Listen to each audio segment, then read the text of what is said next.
Our next guest is one of the most iconic names in American soccer history. He's played in 3 World Cups, won 6 Major League Soccer titles, and is a member of the Soccer Hall of Fame. But we all know him from that unforgettable last-second game-winning goal in the 2010 World Cup. Yep. Now he's opening up in his new memoir, Landon, revealing his painful personal journey behind the success, both on and off the field. Please welcome Landon Donovan. Was he talking smack? Were they talking smack just now? I was going to fall on my Never let that happen. I'm just trying not to get canceled. Don't get canceled. Well, that makes 3 of us. I mean, this book you have is all about your mental health struggle.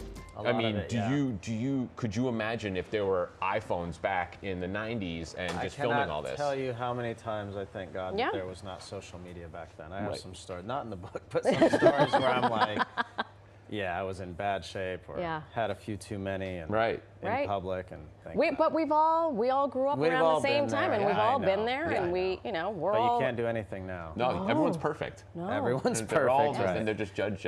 I walk around life with the Paris filter. I'm just the Paris filter of Instagram. You're a smart woman. Of course.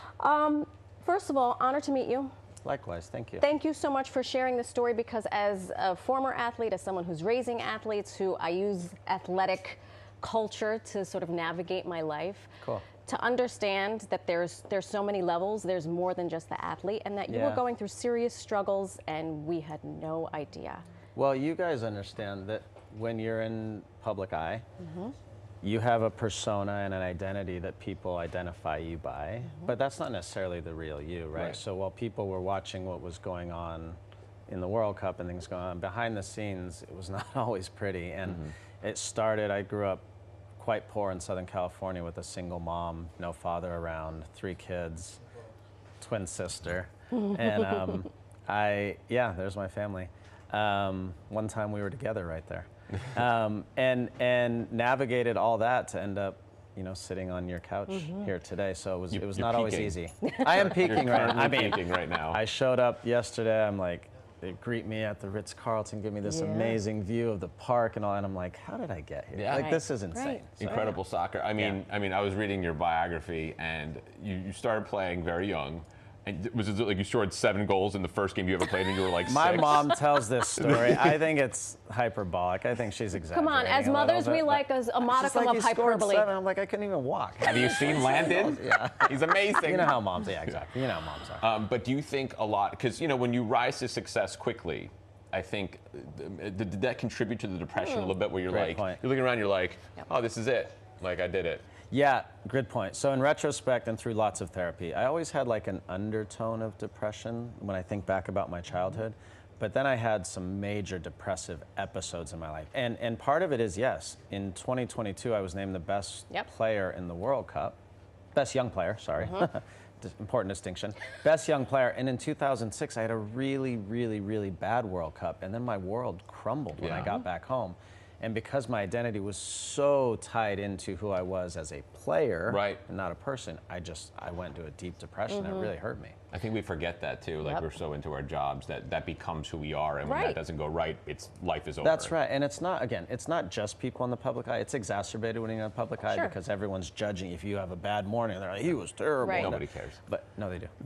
But then, even the person working a desk job in their life, if they have a bad day and they feel like this is their identity, this is what they do, it really impacts them. So I think it's important to have an identity away from what you do. So to that point about identities, what was the point where you realized, yes, I am truly a global superstar? I'm saying that, not you.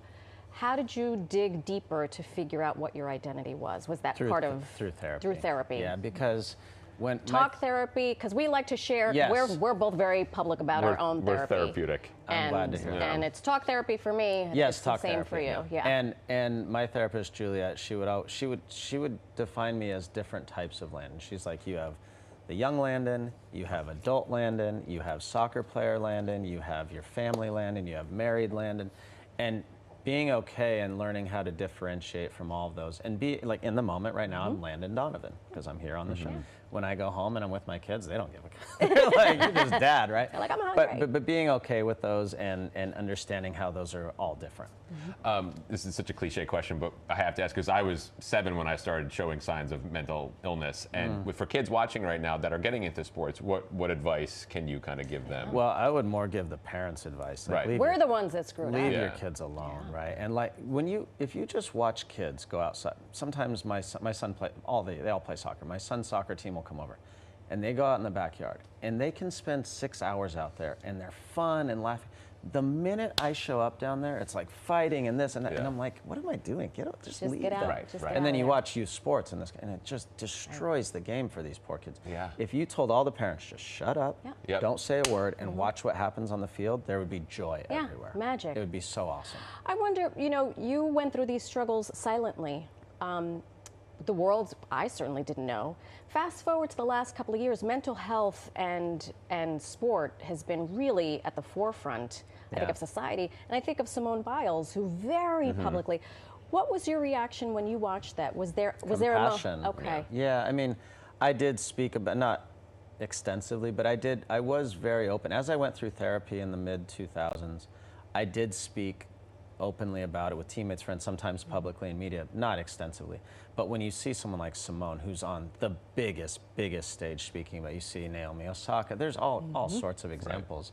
I just have compassion, and a lot of people's responses, well, you make all this money, you're famous, you should just deal with it, Right, pull everyone's kissing your yourself up butt, by yeah. It doesn't work that way. Right, It right. just doesn't work that, and we're Right. all human, and we're trying our best. And don't be afraid of therapy. It's not a sign of weakness. Amen. It's a sign of strength. It is absolutely a Well, sign now of I strength. think the leagues have That's therapists right. on the payroll. Teams That's right. have therapists Well, by on the way, payroll. if it's just good business if you're a team or a league to take care of your players mentally too. It's going to right. make them better. When I was in a good place mentally, I performed way better. Yeah. There was a direct correlation. We Yeah. focus so much on our physical element. We forget If about we Yeah. hurt our knee, they go fix it. Right. Our brains hurt, they're like, oh, you're fine, deal with it. Yeah.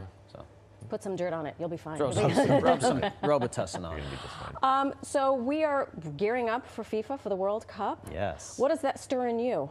Excitement. Yeah. Yeah, For me too. and jealousy, because I got to play in 3 World Cups, but never on home soil. Mm. And you guys here in New York have it It's right there. the best. And I think you have 8 or 9 games in New York. I'm actually going to be here calling games a lot, so I'm going to be in New York a lot. I cannot wait to just see the city explode with excitement Mm-hmm. around all these amazing teams coming. And you have good games here too, We have the championship Just run game. on. and the championship Just game. run on the field. Could you Me? imagine? You throw I on, can't even, you I throw on can't your even kit run and you down run the it. I was hallway. gonna say, how are the knees? Are the knees good? The legs good? Like Right everything? knee, a little like, it's Yeah. fine. I never had any major deals, but now as you get older, you're like, oh, you get out of bed, Yeah. you're like, how did I get hurt sleeping? It's like I must have ridiculous. rolled too hard. Yeah, it's ridiculous. Thank you for coming on. My pleasure. Appreciate Thanks it. for. I Truly, appreciate the conversation. By the way, too. this is it's the most creative title I've ever seen in my entire life. Landon. Landon. You know why though? Now that you've talked to me. We're Landon. Landon Donovan. This is Landon. This is The Landon. real Landon. Ah, This is the real see, it's see how it's deep very- that is? it's That very cuts deep. That is deep. Thank you so much. Thank you guys. We I appreciate enjoyed that. it. Thank you. Appreciate it. And when you're calling games, come on over. Come stop by. Please do. I'd love to. I Please just do. hung out with Hazel over there. She was awesome. We will give you the best tap water and stale bagel you've Yeah. ever had. Yeah. And this is- schmear. This, And is, schmear. this couch is therapeutic because it's like being on a brick wall. Love. Landon's memoir will be available wherever you get your books. And Pub Day is March 24th. A few days, yeah. His Very face, exciting. huh? Handsome guy.